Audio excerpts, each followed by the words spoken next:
This video is brought to you by Dashlane. Copywriting an individual move, like the moonwalk, would be like the equivalent of granting ownership over an individual word or musical note. All of these things are building blocks to a complete book, or a full song, or a fully choreographed dance. Wow, his analysis is so good, it's like it comes from a real lawyer. Hey Legal Eagles, it's time to litigate a case that is near and dear to my heart. The case of the game theorist, aka MatPat, versus me. Here is the background. On December 22nd, I released a video detailing my analysis of the Fortnite dance controversy. Basically, the makers of Fortnite are being sued by various artists who are claiming that the game developers stole their dance moves and put them into the game Fortnite. I've done a ton of copyright work in my career. I've actually made copyright law in the Ninth Circuit, which is just one step down from the United States Supreme Court. Copyright law is one of my favorite things. Every time Leonard French says that he's your favorite copyright lawyer, I die a little bit inside. So when my friends were asking me whether Carlton from The Fresh Prince of Bel-Air could actually state a claim against the makers of Fortnite for stealing the Carlton dance, I researched the Copyright Act and all of the relevant case law. To my surprise, Congress relatively recently changed the law to allow you to copyright dances under some circumstances. And as an aside, if you ever ask a lawyer anything, you're going to get one of two answers. Either it depends or I'll have to look into that. Legal research is basically what we do. I'll put a link to my original video down below, which will talk about the nuances of copyright and dance, and whether the various artists are going to be able to state a claim for copyright infringement based on their dances being used in the video game Fortnite. 8 days after I released my video, MatPat of The Game Theorist released his own video on a similar topic. He compares the dances at issue, talks about the economics of the game Fortnite, and then he talks about the relevant copyright law. And most of his analysis is good. It's so good, in fact, it's like it came from a real lawyer. Now, as soon as MatPat released his video, some astute legal eagles out there pointed out that the Game Theorist video was very similar to my own. Perhaps a little too similar. Coincidence? Maybe. I'll let you be the judge. Round 1. Here I am talking about how old copyright law is and the new 1976 Act.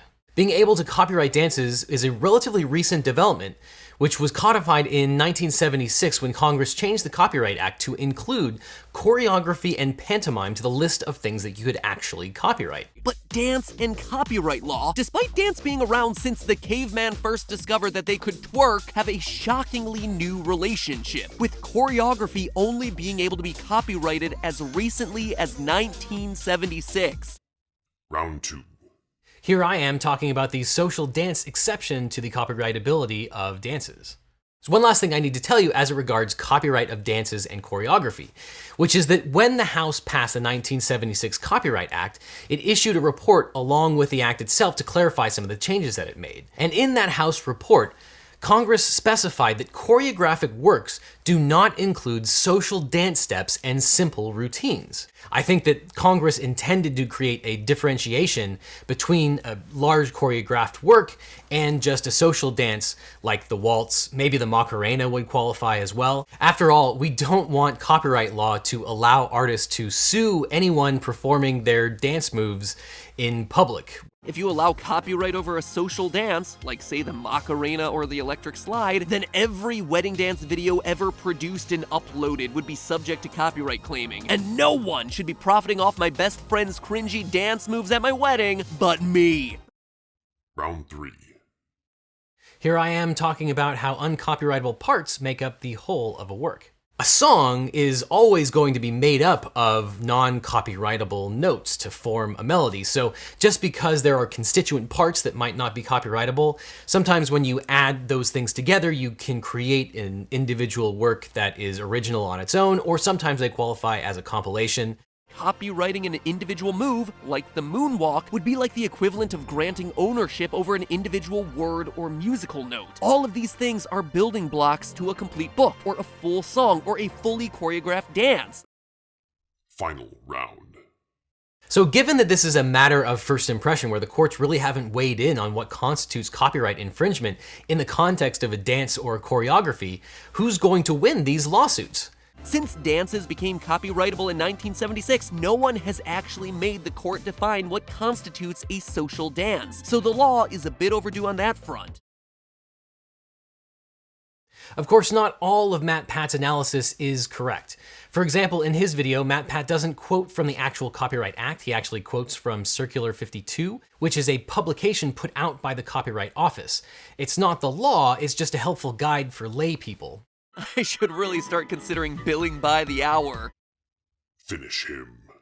And when the game theorist talks about whether the Fortnite dances qualify as choreographed works or social dances, he states that the social dance standard is in the Copyright Act. It's actually not. It's in the House report that explains the Copyright Act, but it's not in the statute itself. Here's where it starts to get tricky. You see, the same Act of 1976 expressly states that social dances and common moves can't be copyrighted. It's an explanation that the court is likely to find persuasive, but it isn't actually the law. By the way, the relevant statute that MatPat should have cited is 17 U.S.C. 102, subject matter of copyright. Fatality. So, did MatPat infringe the copyright of my original video in a video about stealing other people's IP? Well, let's think like a lawyer. Copyright protects the actual expression produced, not the underlying ideas. MatPat's analysis is very similar to my own, and it's very coincidental that his video came out almost exactly a week after mine did. That's what real lawyers call circumstantial evidence, and it's very strong. But in fairness, MatPat isn't copying my analysis word for word. But given the similarity of the analysis and the timing of the videos, I'm pretty confident that my original video provided the background legal knowledge for his video. And you know what? That's great. That's why I do this, to help explain to others the laws that govern our everyday lives, and even how they interact with video games. I'm glad that MatPat found my video interesting, and I'm glad that you, a fellow Legal Eagle, find it interesting as well. But come on, man. When a channel with 11 million subscribers rips off the actual hard work and analysis of a tiny channel, the least you can do is drop me a link. And maybe next time, leave the copyright law to the actual copyright lawyers. Yay for justice! The little guy wins his money back from the greedy corporate overlord. Yay for justice. MatPat might steal my content, but he can't steal my identity, thanks to Dashlane's identity theft protection.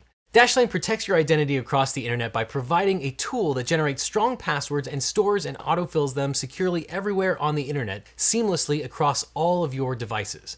It's also a VPN which acts as an intermediary to make sure that all of your internet traffic is encrypted even when you're on public Wi-Fi, because the MatPats of the world are out there and they want to take your stuff. I use Dashlane, and although they couldn't save my video from being stolen, they do help protect the rest of my online identity. So try Dashlane for free for 30 days at the link below, and Legal Eagles will get 10% off Dashlane Premium by clicking the link below and using the promo code LegalEagle at checkout. So click on the link, prevent hacks, and protect your identity from MatPat.